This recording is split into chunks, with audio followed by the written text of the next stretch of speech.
I do what I do. What I do now, basically, just so you know, is I have a production company. We're under the banner of a studio called Fremantle, who distribute our stuff, and they give us, we're on a kind of exclusive arrangement with them. And I write, direct, and sometimes produce always one of the three, sometimes two of the three, sometimes three of the three. It just depends on the project. And I think if I'd stuck and said, no, I'm an actor, that's what I do, or I'm a director and that's what I do, I'd have missed a lot of interesting things along the way. And so my point is probably that we're all creative, and if all we had was a sandpit, we'd make something beautiful. And if, or at least interesting and ugly. But I think the point is that not to pigeonhole yourself too ever, if possible. The industry changes, and I think one of you, I think it was Rosa, or is it Rosie? Rosa. You said, was it you, Rosa, who said that you see yourself as a storyteller? You're just interested in telling stories. Is that right? No, that wasn't me. No, that wasn't me. Sorry. Mary, I think. Mary. Sorry, that was Mary? Yes, sorry, Mary, I have it written down. And I think that's great, because the mediums will change. You could do the same in video, you could do the same in gaming, you could do the same in almost any medium you want. But if you see yourself as a storyteller, or simply as a creative person, you can you'll find those edges. So I'm going to ask you again very quickly. Again, 20 seconds, we'll do a little round. And actually, Claire, you're absolutely right. The grid is the same for everybody, I think. So no problem. We'll go around the grid. So we'll start with Eva, please. And I'm going to ask you just to say anything you felt about either, both, one of them, a detail, anything you liked or didn't like or hated about the two clips. And the two clips were, I was going to do the endings of both films, but then I kind of changed my mind. It was the ending of Rosemary's Baby and a scene from One Flew Over the Cuckoo's Nest. Both films from around the same era, but different but similar. Anyway. But I liked, similarly, the escalation in the scene from The Cuckoo's Nest, I really liked. And the dialogue staying kind of conversational, I really liked. But yeah, just the way that something escalated so small and the kind of domino effect that it had on everything else. I really enjoyed that. I liked how both of the scenes had sort of an ensemble of people set up in a circle. And I felt like that could easily be translated to stage or to theatre. But also how there was a lot of characters in both scenes, but it didn't feel like there was too many filler characters. Like each character had the occasional line, or there was a particular look that they gave that added to the scene. Like each character had purpose, and it didn't feel like, oh, there's just more people here and just more people there. Every character felt like they were meant to be there, and that really helped, because I find that some scenes with lots of people can just feel, here's your main character, here's your side character, and here's everybody else. But I didn't get that from either of these. Everybody knew who they were, didn't they? There was no, it's very good point.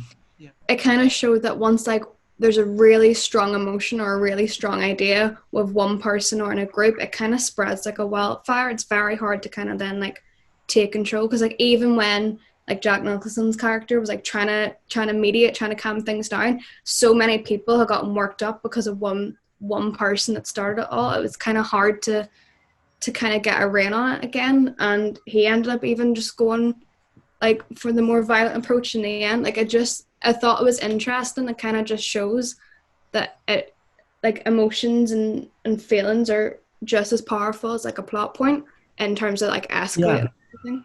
And it's kind of fascinating, because the Jack Nicholson character and the Nurse Ratched character, the woman who's in charge, the conflict is between them.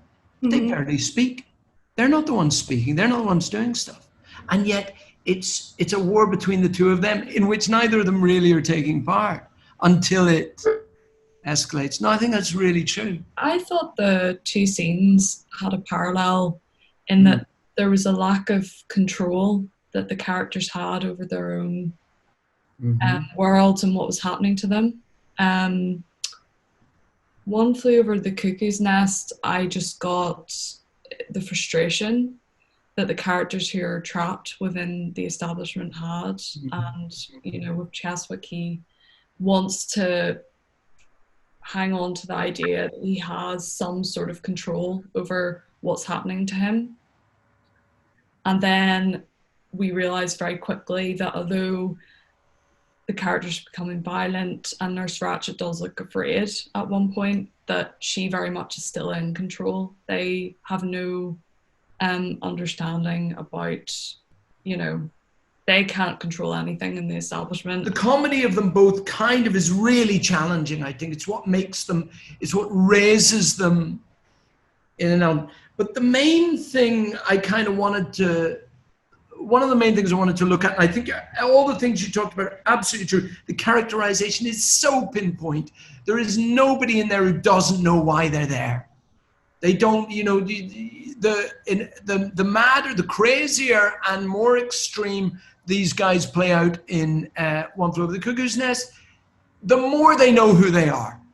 There's no overlap in those characters in a way. They're not archetypes. They have their story. You know, they have a great intensity. I want to talk a bit about the filmmaking, but I think the main thing that struck me with both of them was that if I were to read both those scenes on the page, I don't know that I would think that either of them would work. The escalations are difficult. The shifts are awkward. It is entirely about two things. It's entirely about the filmmaking skill of it, the putting it together, the timing, the camera placement, the color, the movement, and the performance. And really, as creators, that's what we're going to be doing on screen. It really comes down to two things. It comes down to story and performance. And you feel her horror, despite the comedy, despite the horror. And it's achieved through very, very skillful filmmaking and a very clear technique. And the technique that runs through Rosemary's Baby is one that's developed through a theory about eye and brain. And you can look up this, it's a great book, if ever you get the chance, by I think a guy called Richard Gregory, called Eye and Brain. It's about the psychology of seeing. And this is really the only point I want to make about this, because I think if you follow it, you'll see why it's interesting. The point is that about 95% of what we see is hypothesis. We're not actually seeing it. I can see in the corner of my eye, there's a vase over there. Now I know vases don't float in midair, so I assume there's a table under it. I don't need to look, yeah, well, there you go. There's a table under the vase. They don't float in midair. But my brain hypothesizes that. And Polanski's camera, when he uses the camera here, it's actually the cameraman I should really give the credit to, I think, Wexler. They put the camera in a place where you should see certain things. So I can describe that baby in the cradle to you. I can tell you what that baby looks like. And anybody I ask will tell me what the baby looks like. You never see the baby. For some reason, you feel you've seen it because the camera is put right over the cradle. You come up on it as a point of view. You move around it. You should be seeing it. You don't see it, but your brain sees it.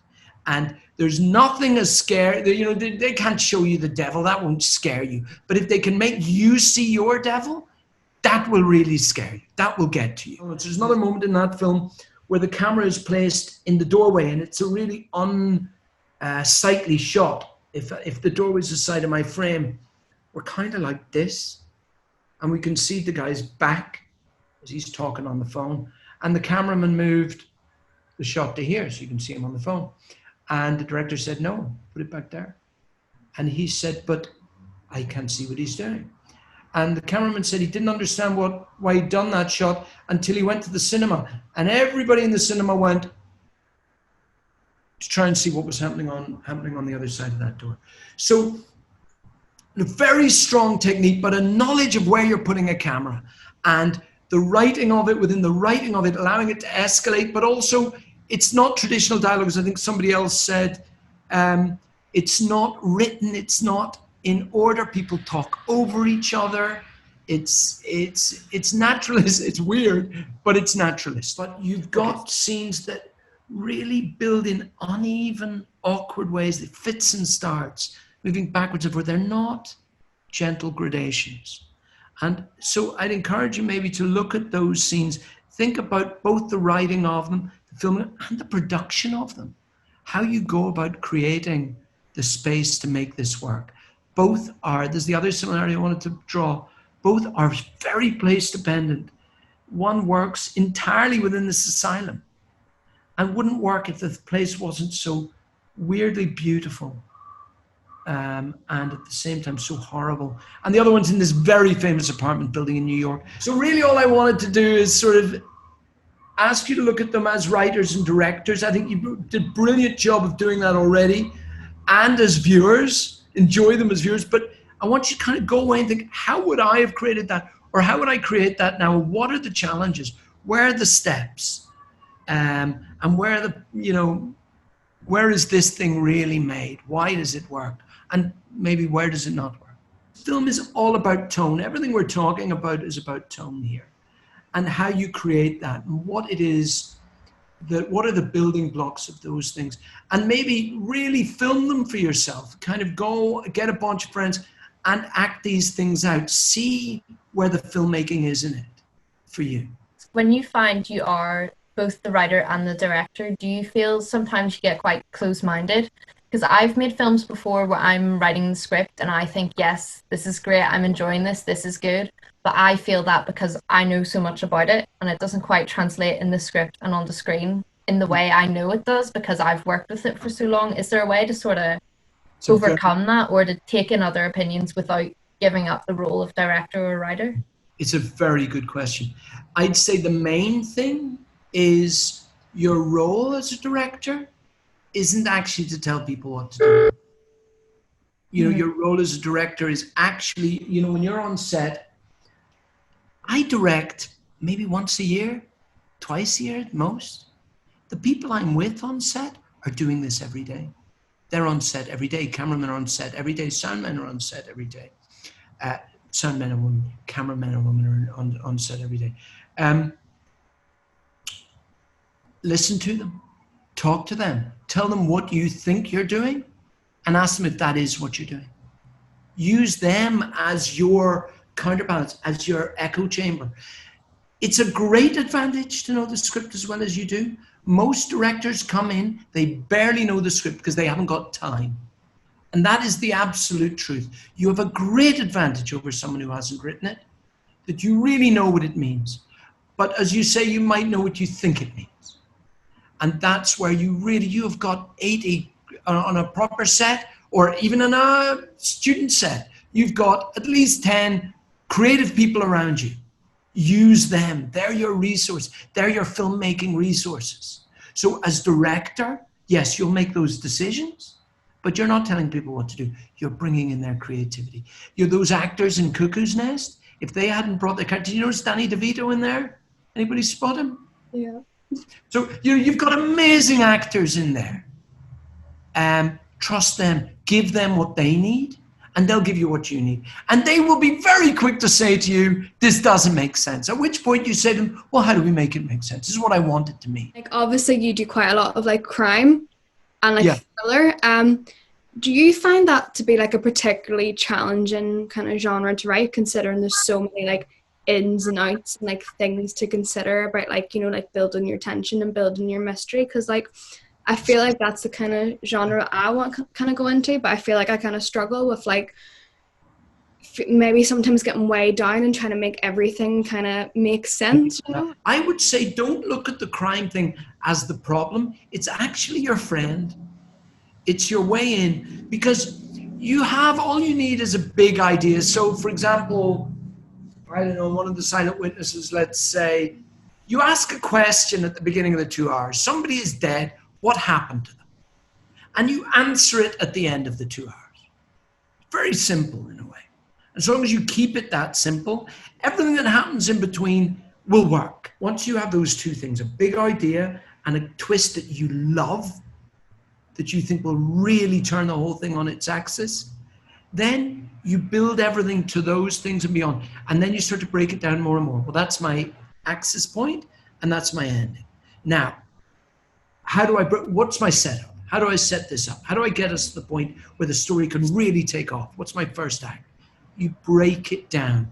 Don't go for detail, go for those tentpole moments. What's the end of my first act? What's the end of my second act? What's my midpoint? If you want to look at act structure, there's a very thin book by Sid Field that will tell you everything you need to know about the 3-act structure. It works for anything you're doing. Even if you break all his rules, it will give you something to, and all of these things are about breaking something big into something little. Once you break it into something little, it no longer seems scary. The crime becomes your structure. It becomes your friend. It tells you where tension needs to rise. It tells you where you should be at your worst, scariest moment. It tells you where you want to tighten the screw, loosen the screw, feed out into other areas. That stuff will help you. It's not the problem. It's the easy part. So I would say the best advice with a short is keep it short, but make it. Make lots of them. Don't think about them too much. Go out and make them. Keep making them. Make anything you can as often as you can. And write anything you can as often as you can. That's really what will teach you. Thanks for watching, and don't forget to subscribe.